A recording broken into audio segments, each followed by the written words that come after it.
Is this thing on? Welcome back to Big Mouth, and fancy seeing you here in June. A very welcome, my friends, and especially my enemies. Come in, sit down, no touching. I don't do the touching. Are you feeling charitable? Then smash the subscribe button and the like button, and please do follow me on Twitter @MoviesTVMad. And welcome to Thursday's edition of the DC Daily, where things are getting very, very confrontational at the DC universe of movies and live action. It's somewhat been a very exciting time to be a DC fan since it was announced that HBO Max would stream Zack Snyder's Justice League. So we've been on this kind of riding this wave of rumours and kind of stories about the future of the DC multiverse in live action. But then the other day, this happened, that Ray Fisher came onto Twitter and said that he retracted any support he gave Joss Whedon at 2017's San Diego Comic-Con. Yesterday, he threw another bomb, which is this. Joss Whedon's on-set treatment of the cast and crew of Justice League was gross, abusive, unprofessional, and completely unacceptable. He was enabled in many ways by Geoff Johns and John Berg. Accountability via entertainment. Well, Ray, you would know a lot more about the mainstream entertainment industry than I do, but I do know quite a bit about it. A lot more than my fellow DCEU Snyder fans who gob off on Twitter. There is no accountability in the mainstream entertainment industry, whether you're working in Hollywood TV or movies or over in the UK. Fine example is Mr. James Gunn, a creative I have a lot of time for and a lot of respect for.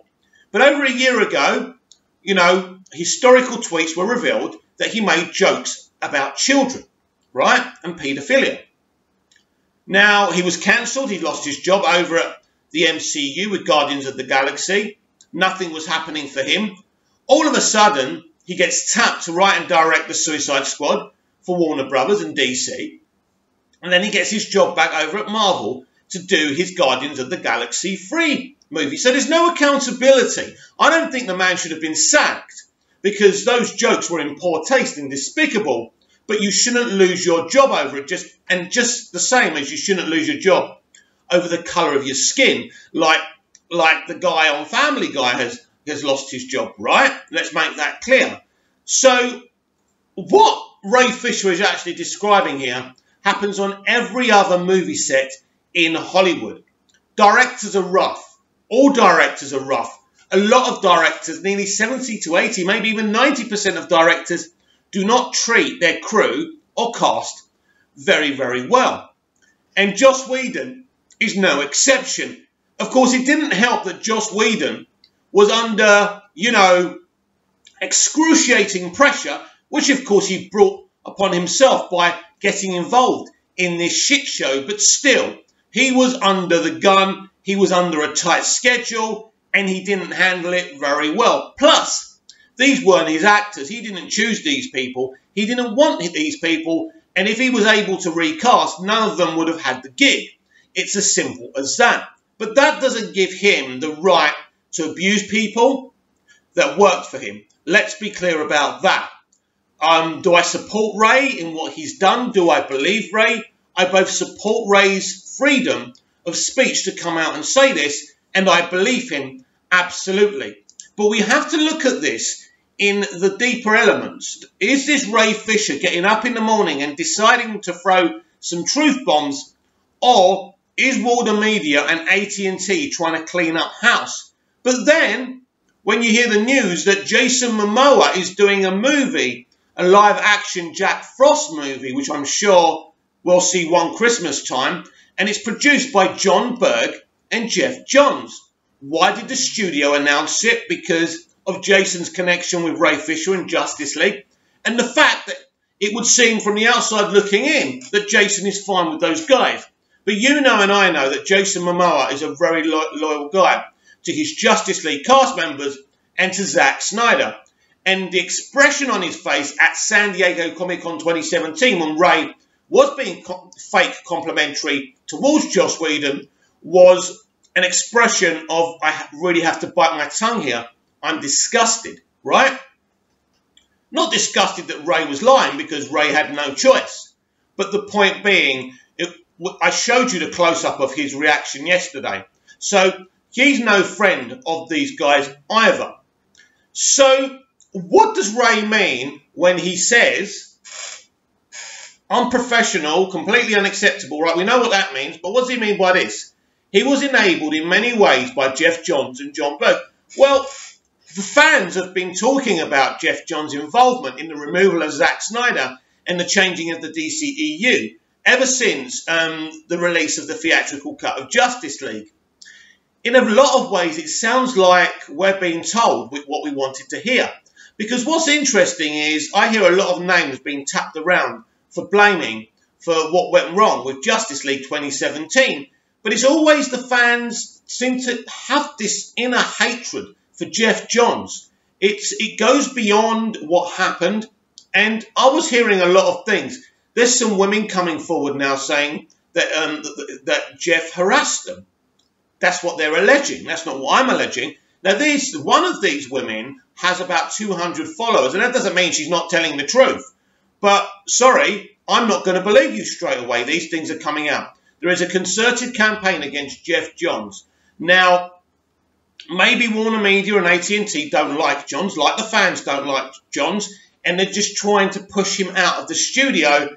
It's all very unfortunate that this is happening, because the build-up to Zack Snyder's Justice League should be something very positive. So what we have to figure out as consumers, are we being used for an insular battle?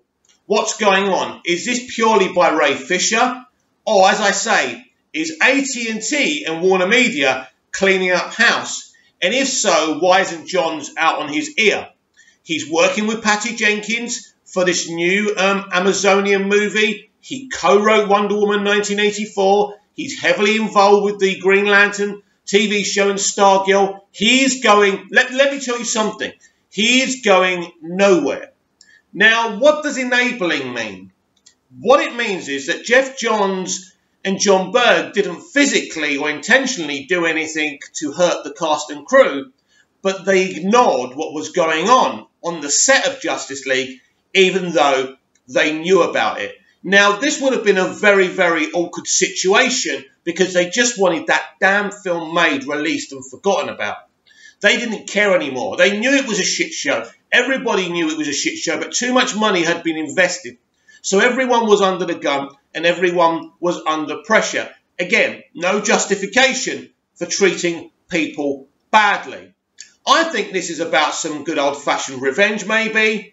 But then, this could be a tactical thing to get the hype train of this movie. The more controversial you make something, the more eyes you get on it these days. And nothing is going to kind of make people more intrigued with the actor from the theatrical cut of Justice League, you know, pointing accusations at the former director.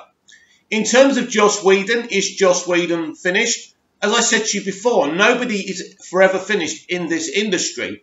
You know, there is a Buffy the Vampire Slayer reboot TV series happening as well, which he's obviously going to be a producer for, because he created the whole thing. It's his baby. I don't think that's going anywhere. I don't think Joss Whedon is going anywhere. He will reinvent himself. He will work in the industry, because, as I say, these situations happen all the time in Hollywood on the set. Normally, they're not revealed, and everyone just pretends on the bonus features that they love each other. But for some reason, this is coming out. Now, a lot of people are saying, oh, well, this means the rest of the cast members are going to come out and back Ray up and, you know, throw more truth bombs. Don't hold your breath. Why haven't they come out? Why haven't they made a joint statement with Ray? This is the truth. Ray Fisher hasn't got a career in Hollywood. He hasn't got an established career. Gal Gadot has. Jason Momoa has. Henry Cavill has. Ben Affleck has. And not one of these people has come out to back these claims in a joint statement. I don't like that. I don't like that Ray is coming out. It's almost like they've all decided to come out with this and have Ray be their spokesman. Again, I don't like this, because it's Ray taking all the risks. Clearly, Ray isn't overly fussed and overly ambitious about his career in Hollywood, but at the end of the day, I don't think it's fair and I don't think it's right. You know, it's probably rock, paper, scissors. You know, Ray, you don't have as much to lose as we do. I think you should go out there. You know, the fans love you and they see you as this everyman, which he does come across as. I like Ray Fisher. In fact, I love Ray Fisher. Even his performance in Justice League 2017 was magnificent, and he comes from the theatre, so he's a very talented young man, and there's no question about this. But I don't like the fact that he's the only one who came out about this. Ultimately, there's so many ways we can look at this, and there's opinions all round. There's articles going on, there's critics and pundits and bloggers criticising Ray Fisher for coming out, and there's been a denial from John Berg, who says the only thing he remembers is Ray Fisher complaining about having to say booyah.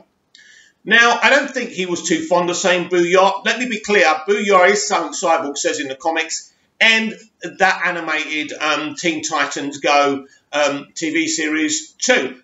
Look, I don't want to get into that. I mean, personally, I don't know what his problem is with that. I think his problem is that Zack Snyder was writing and directing a dark, serious movie, and he felt probably the booyah thing was beneath what Zack was planning. But ultimately, this goes beyond Ray Fisher, because the statement isn't really about Ray. It's a collective thing.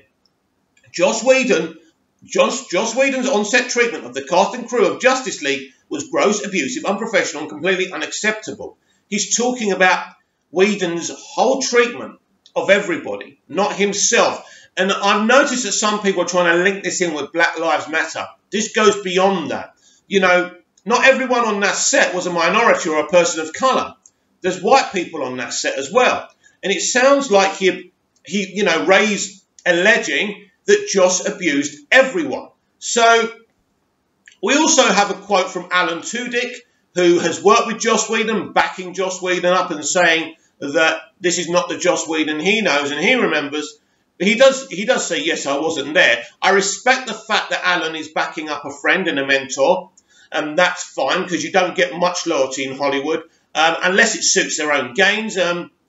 But also, as he said, you wasn't there, Alan. You wasn't there. And as I said, this was a very precious set for everyone. The actors had to come back to do something they didn't want to do and do something different than what they'd already did.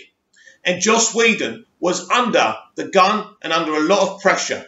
It was a terrible situation set up by Kevin Sugihara. Wow, this Jim Vejvoda is something else. He's this IGN guy. Listen to these two tweets.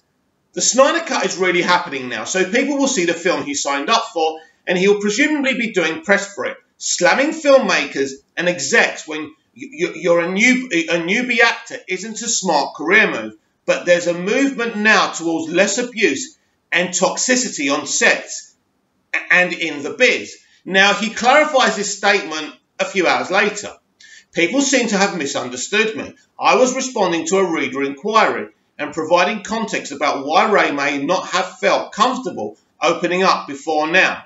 He's every right to share his story. It was most definitely not intending it and as encouraging any behaviour of silencing people.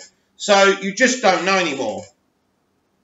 Thank you for this share. Yeah, I'm sorry so many people mistook it for the opposite of its intent and got upset. Try and enjoy the rest of your day. The problem is, Jim, you do keep on having these hot takes about the DCEU and Ray Fisher and the Snyder Cut and everything. You all do, because you lack access on this subject. It is ironic that the fans have more access towards the information that went on during Justice League 17 and the betrayal of Zack Snyder than so-called access media have, because they don't have any access anymore.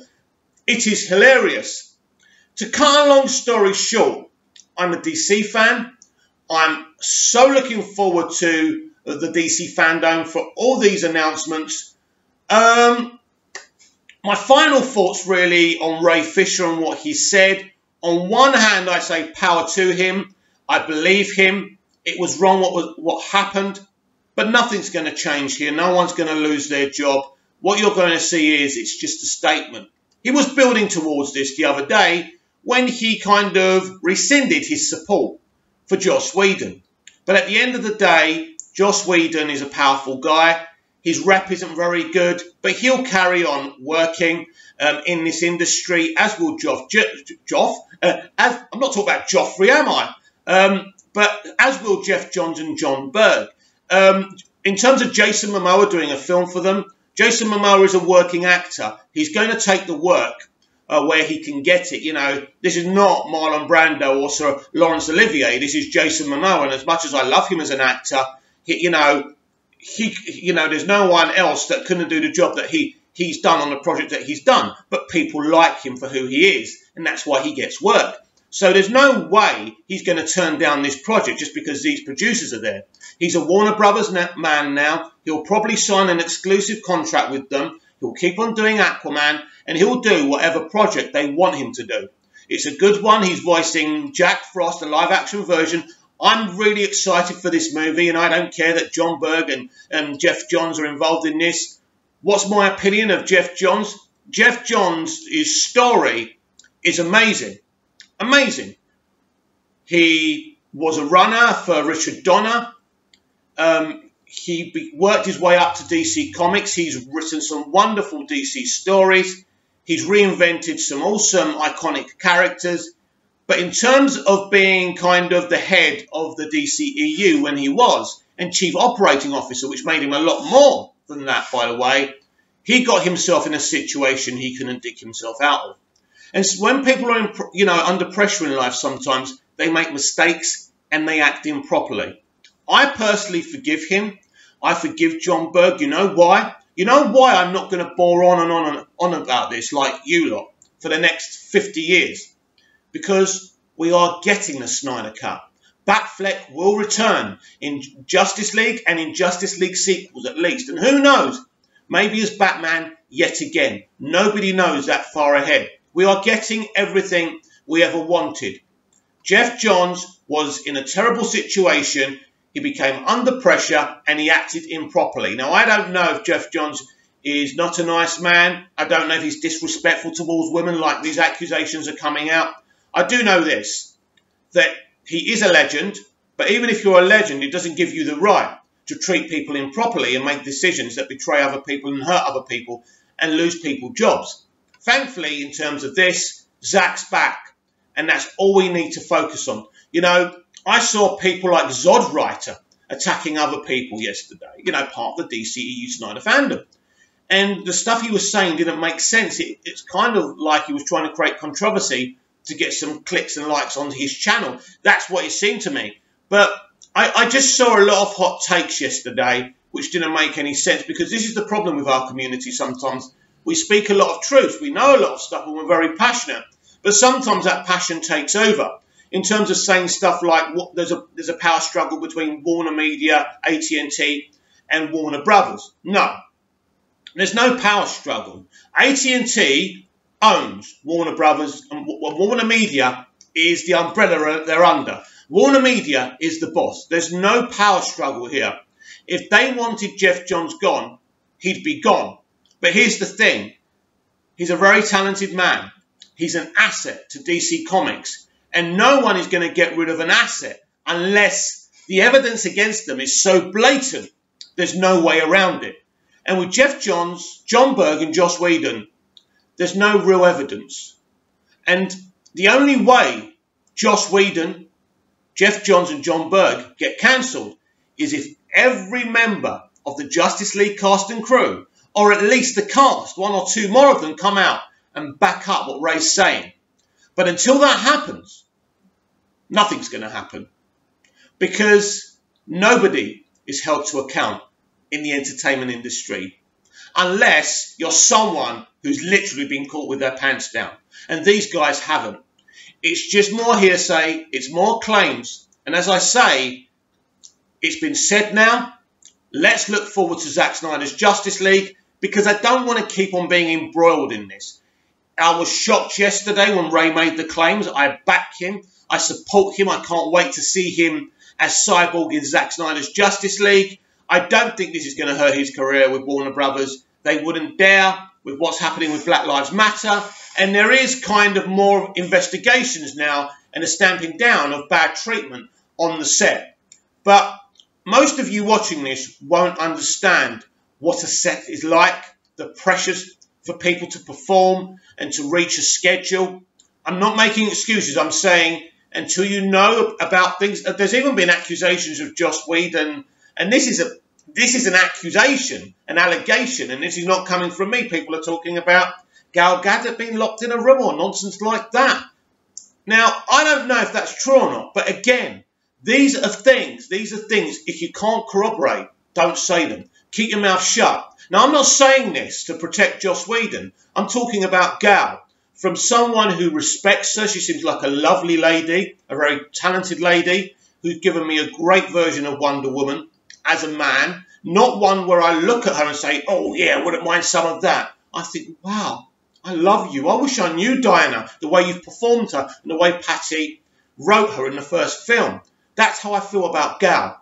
And if this is true, and I'm not saying it is, if this is true, Gal would tell us. This is a private thing. So when Gal's ready, and if this happened, she'll come out. But if she doesn't want it to come out, leave her alone, because that is her private business and something that may have allegedly happened to her.